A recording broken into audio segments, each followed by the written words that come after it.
La cartographie en français du mercredi 15 mars, une cartographie qu'on va commencer à tout seigneur, tout honneur, par Jérémy Bacchot, le navigateur sud-africain, qui est le cinquième dans la flotte à passer le Cap Horn et qu'il a passé hier dans la nuit. Il est passé assez près de Diego Ramirez, dont il a vu le phare, il a même pu parler avec le gardien, et puis il est passé à 14 000 de celui du Cap Horn, en ayant vu l'éclat, ce qui est plutôt pas mal, hein, puisque la portée du phare du Cap Horn, c'est 12 000. Tout va bien à bord d'Oleana. Il a partagé avec nous la liste des petits désagréments qui lui sont arrivés la dernière semaine. A commencé par la perte de sa bouée de sauvetage automatique gonflable, ça on le savait, par la casse de sa capote, qu'il a bien protégée dans le sud, mais heureusement, là, il va quand même plutôt remonter dans l'Atlantique, donc il en aura moins besoin. Et on ne savait pas la casse de son extérieur, de son antenne extérieure de téléphone satellite et celle de la pelle de son régulateur par une grosse vague. Il a pu réparer l'une et remplacer la pelle puisqu'il en a plusieurs de rechange. Donc voilà, tout va bien pour lui. Et il va avoir du temps intéressant dans les jours à venir. C'est ce qu'on va voir tout à l'heure. Mais avant, un petit point sur Jan Herbert Jones. Ça va. Ça va à bord. Il a une déchirure dans sa grand voile entre le deuxième et le troisième riz, qu'il a décidé de réparer après le Cap Horn.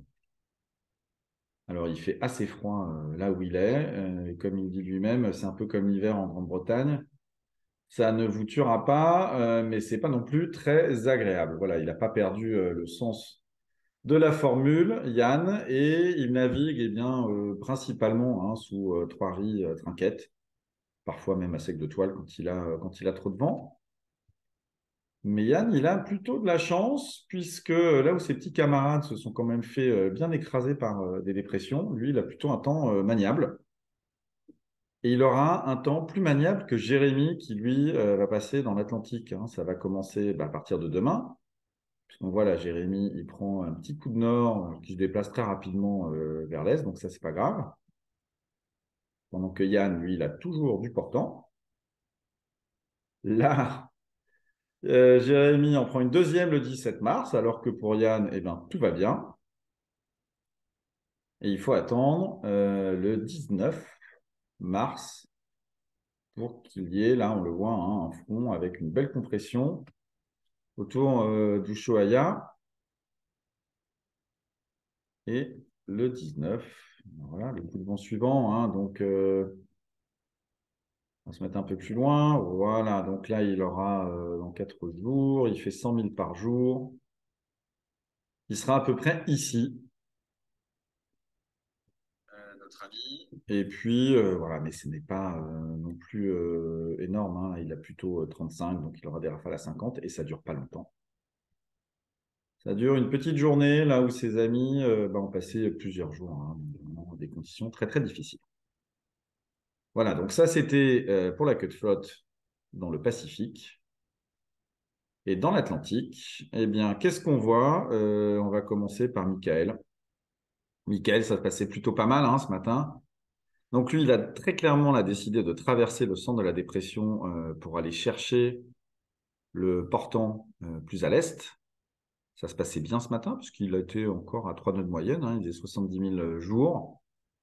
Et là, il est à 40 000, ça fait moins de 2 nœuds, et il est bien à l'arrêt, hein, puisque tout à l'heure, au dernier pointage, il allait plutôt dans la mauvaise direction. Enfin, en tout cas, il allait vers l'ouest, et là, il va vers le sud-est, ce qui n'est pas non plus top. En tout cas, si ça passe pour lui, il sortira ici, à droite, pour pouvoir remonter au portant. C'est ce qu'a fait Simon Corwen depuis le début. Pour Simon, ça se passe bien.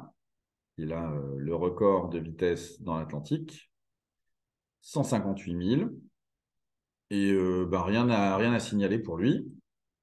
Abilash, quant à lui, eh bien, il arrive un petit peu à la fin là, hein. Il a vraiment mangé son pain blanc parce qu'on voit qu'il va arriver dans la dorsale devant lui. La grosse déception, hein, c'est Kirsten qui était à la vacation tout à l'heure. Et Kirsten, on le sait, ça va pas fort quand il y a pas beaucoup de vent, donc elle était un peu dépitée. Elle avait réussi à maintenir des journées à 60 000, elle n'est plus qu'à 32. Et ce qui est assez étrange, puisqu'on voit qu'ici, il y a un petit peu de vent d'est, à son est. Alors, elle nous a dit à la vacation qu'en fait, elle pensait s'être trompée dans son option, qu'elle était peut-être allée trop à l'est, alors qu'en fait, pas du tout, hein, puisqu'on voit, plus on va à l'est, plus il y a de pression. Et qu'est-ce qui va se passer pour eux dans les prochains jours? Alors, pour Michael aussi, ça ne va pas être évident. Alors, on voit d'une part que le vent, quand même, il rentre légèrement par l'est, alors qu'il se décale. Michael, malheureusement, eh bien, le centre de la dépression ne se décale pas. Il s'agrandirait plutôt. Et à partir du 17, hein, c'est dans 2 jours, donc ils se sont quand même bien déplacés, on voit que, eh bien ici, il n'y a plus beaucoup de vent. Donc a priori, à partir, ouais, c'est ça, à partir de demain déjà, ça va être la fin de la récréation pour Simon et Abilash, et peut-être un nouveau départ pour Kirsten. Et ce serait bien, hein, puisque Kirsten, on voit qu'elle a fait 34 000 dans la bonne direction, alors que Abilash en a fait 143 et Simon 160. Voilà, donc ce faisant, eh bien, l'écart, c'est encore réduit, hein, 200 000 pour Abilash. Et Mickaël, lui, a perdu effectivement un petit peu, hein, il était revenu à moins de 1200 000, mais effectivement, avec son option osée, ça a été un petit peu difficile. Voilà, donc que va-t-il se passer pour eux? On voit qu'ici, ils vont se tanker. Mickaël ne va pas bouger. Et, et puis regardez bien ici, hein, le poteau noir qui est ici. En fait, la zone qui relie cette première dorsale au poteau noir, elle est très compliquée et elle est beaucoup plus favorable à l'est.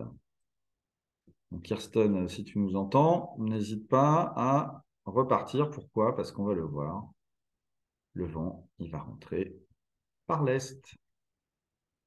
Donc là encore, à partir du 19-20. Donc en fin de semaine, début de semaine prochaine, voilà, on voit que ça se renforce un petit peu. Ça se renforce un petit peu, c'est léger quand même. Et voilà, à partir du 19-20, ça revient par l'est. Donc la bonne nouvelle, c'est que Kirsten va toucher du vent en premier.